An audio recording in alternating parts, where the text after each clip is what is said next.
একদিন একটি ছোট্ট গ্রামে বাস করত রাহুল নামের একটি ছেলে। রাহুল প্রতিদিন তার বন্ধুদের সঙ্গে মাঠে খেলা করত, কিন্তু একদিন মাঠে খেলতে গিয়ে সে একটি অদ্ভুত দৃশ্য দেখতে পেল।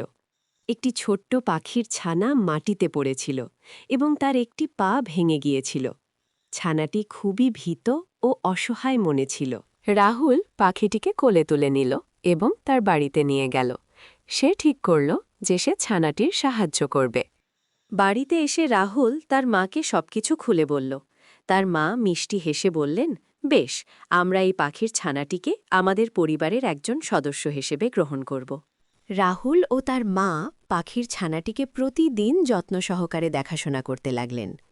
কয়েক সপ্তাহ পর ছানাটি পুরোপুরি সুস্থ হয়ে উঠল এবং উড়তে শিখল। একটি সকালে ছানাটি আবার আকাশে উড়ে গেল। রাহুল তার হৃদয়ে এক অমিত আনন্দ অনুভব করল। এই গল্পটি আমাদের শেখায় প্রকৃত ভালোবাসা